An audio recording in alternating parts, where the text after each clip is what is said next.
Hai, Assalamualaikum. Selamat datang ke YouTube channel Kak Nur. Topik yang kita akan bincangkan hari ini adalah kenapa kita perlu simpan emas.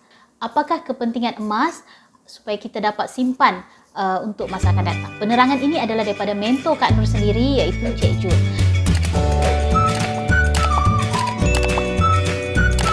Okay.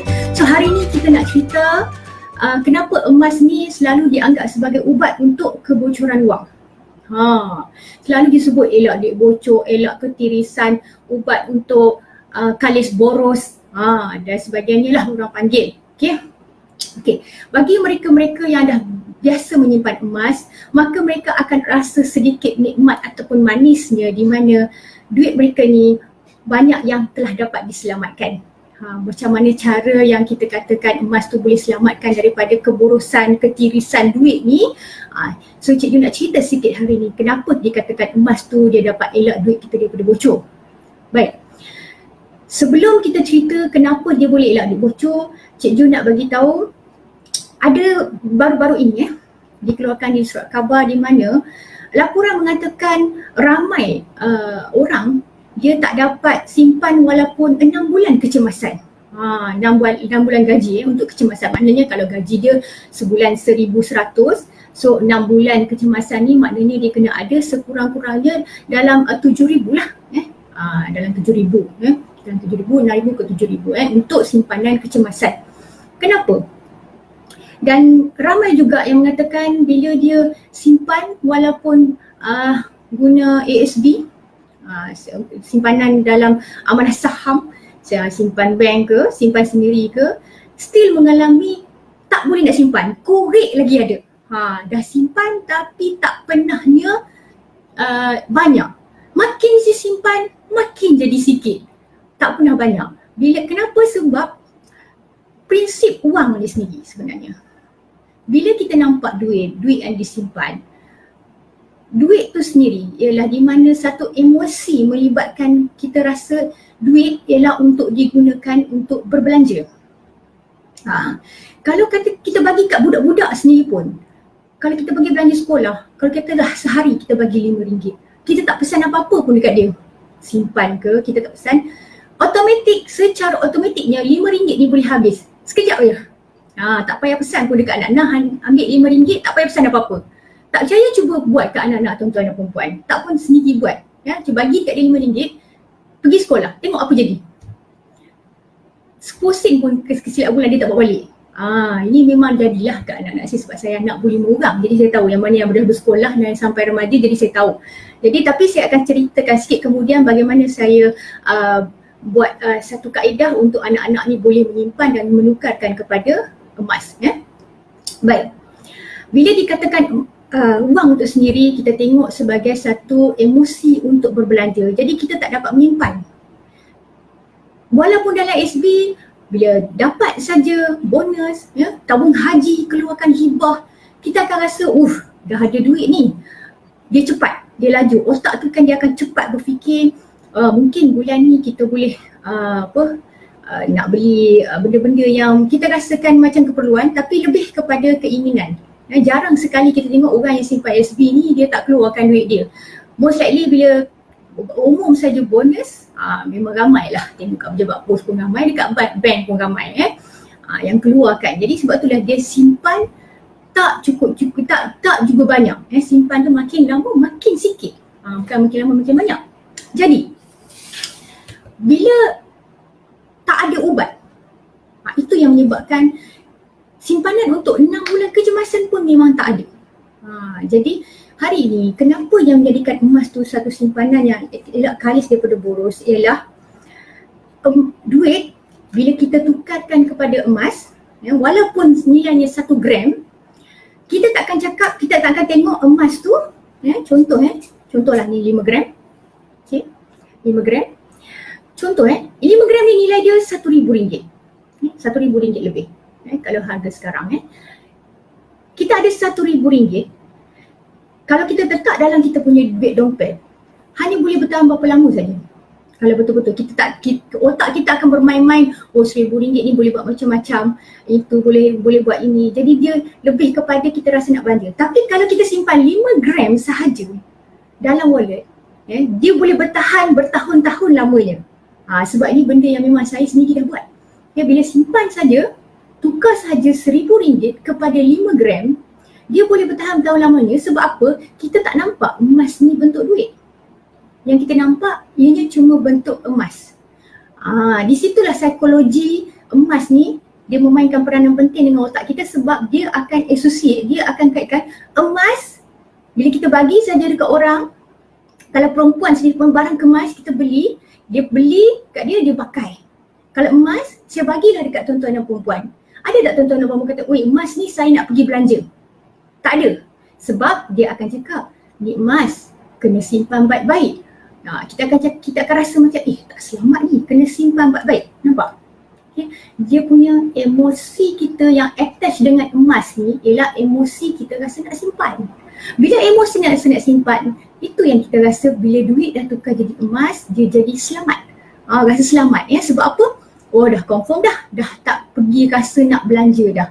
Jadi sebab tu bila kadang-kadang ada orang yang SMS, WhatsApp Cik Jun, dia cakap, cepat Cik Jun, saya nak tukar duit ni cepat-cepat kerana takut terbelanja pula. Nak tukar jadi emas. Sebab tu dia katakan emas ni mengelak kebocoran duit, sebab dia dah jadi emas, kepala otak kita akan nampak duit.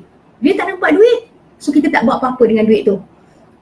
Ini salah satu daripada ubat kebocoran wang yang paling unggul sekali bagi Cik Jun. Sebab daripada 11 tahun lalu pun, kalau macam tiap-tiap bulan kita dapat gaji, selagi mana kita tak tukarkan sedikit kepada emas, selagi tu kita akan rasa tukar sikit, kalaupun 200 kita tak tukar, kita akan rasa nak tengok duit tu. Berapa banyak aku dah simpan. Walaupun kita buat penolakan standing instruction dalam akaun bank ke, dalam ASB ke, tetapi sifat manusia tu, satu benda yang kita kena tahu ialah fitrah manusia, dia ingin rasa, ingin tahu, dia sangat tinggi. Katakan kita dah simpan 5 tahun duit dalam akaun bank, kita kata tak payahlah, kita buat deposit kan, tak payah tengok lah. Tetapi bila kita tengok saja jumlah dia, automatik otak akan kata, duit dah banyak ni. Dia akan rasa something yang rasa macam, macam-macam boleh buat. Di situlah kita akan rasa, dah duit banyak, kepala otak pun banyaklah fikir, mungkin nak invest lagi, nak melabur benda-benda yang mungkin kita tak tahu. So itulah sebabnya emas dia jadi alat untuk elak kebocoran wang tu sendiri. Dia jadi satu penebat untuk kita. Kita tak rasa duit tu nampak. Duit yang tidak nampak. Sebab emas ni ramai di kalangan macam dia dealer public gold, orang-orang yang mendidik tentang emas lalu cakap bukan beli emas. Kalau beli emas, duit kita habis.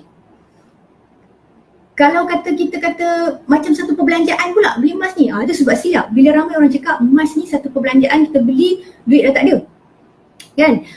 Tapi bila kita menukarkan mindset kita ialah duit kita hanya bertukar bentuk kepada satu logam yang lebih baik. Bertukar kepada benda yang lebih baik. Kenapa Cik Jun cerita pasal emas? Cik Jun tak cerita pasal tanah semua tu. Kalau kita tukarnya, sebenarnya kalau kita ada duit banyak, dah ada duit banyak, lebih baiklah kita boleh tukarkan kepada aset yang lebih besar. Tetapi sebelum bermula dengan aset yang lebih besar, kita mula dengan yang kecil-kecil dulu. Kita selesaikan yang first step ni dulu. Selesaikan dulu masalah tak boleh simpan duit. Bila dah selesai masalah, kita boleh simpan duit, tiap-tiap tahun dia dah kumpul. Contohnya lah kan, Dr. Azizul ada cerita dalam dia punya posting, kalau kata kita ni anak muda, nak umur 22 tahun, nak ada rumah, at least kena ada down payment sebanyak apa? 20,000 sekurang-kurangnya. Kalau 5 tahun dia sekarang mungkin saya agak mungkin dalam 30,000 kan. Tapi mana datang duit tu? Melalui simpanan. Bolehkah kita menyimpan? Kalau memang tak boleh simpan duit, tukarlah siap-siap nasihat saya untuk jadi emas. Jadikan emas ni sebagai satu matlamat simpanan untuk kita menukarkan kepada aset-aset yang lebih baik. Itu apa yang saya buat juga. Sebab tu sebelum ni bila saya dah ada emas, saya dah ada perak, bila kita simpan, kita tak tahu nak buat apa. Kita rasa macam sampai bila nak simpan emas ni, asyik simpan saja. Sebenarnya itulah yang bagus. Sebab bila kita kerap menyimpan dan sampai satu masa kita ada peluang yang lebih baik, barulah ditukarkan emas tu kepada aset besar. Macam saya pernah tukarkan emas ni dengan perak yang disimpan untuk mendirikan sebuah homestay. Dan juga kadang-kadang kalau macam saya teringin sangat, contoh macam dapur saya sendiri pun, saya renovate, saya menggunakan simpanan emas yang saya memang nak buat. Dia macam jadi satu simpanan bermatlamat. Jadi dah ada satu matlamat, kita simpan sikit-sikit. Macam orang, ada setengah orang dia nak simpan sampai 1 kilo. Sebab apa? Sebab dia nak anak dia bila belajar nanti tidak perlu meminjam PTPTN dan boleh bayar dengan cash. Jadi emas ni bukan sekadar kita kata hanyalah satu alat pelaburan, tapi sebenarnya hakikat sebenarnya ialah satu simpanan yang paling utuh. Okey, Cik Jom bersetuju. Kalau ada orang yang cakap kata macam mana Cik Jom kalau macam orang yang simpan macam pakai duit RM10 lah, RM5, simpanan si hijau, simpanan si orange, simpanan si merah, setuju? Ada yang buat tiap-tiap hari, hari ni RM1, masuk 2 hari bulan RM2, 3 hari bulan RM3, sampailah pengakhiran bulan mungkin RM30. Betul, cara itu memang cantik untuk menyimpan. Tetapi bagaimana pula handling kita? Bagaimana kita menguruskan simpanan itu selepasnya? Adakah kita boleh bertahan dengan habis je? Okey, dia dapat katakan 1 tahun, dia dapatlah simpan RM3,000. Bagaimana dia handling RM3,000 tu? Adakah RM3,000 ni nak kekal duduk dalam SB atau dalam bank dan setiap hari kita mengharapkan RM3,000 tahun minggu ni tahun ini nanti dapat bonus bertambah lagi. Adakah itu yang kita dapat bertahan? Adakah dia dapat bertahan? Kalau kita ni jenis orang yang tak dapat bertahan, lebih baiklah tukar kepada bentuk yang supaya kita tak nampak dalam bentuk duit, iaitu dalam bentuk emas. Walaupun kaum wanita sendiri pun kenapa saya kata kaum wanita pun kalau dia beli barang kemas, sebenarnya duit dia tetap jadi emas. Duit dia tetap jadi barang berharga. Daripada dia beli handbag, macam saya dulu, saya pun ada masalah. Dapat gaji je, tengok handbag lawa je, kadang-kadang RM1,000 pun sebelasah beli juga. Okay? Tapi bila kita dah tahu kata kalau kita tukar jadi barang kemas pun dia boleh berguna untuk kita satu masa. Bila kita betul-betul nak rolling duit sikit, boleh gunakan untuk gadaian.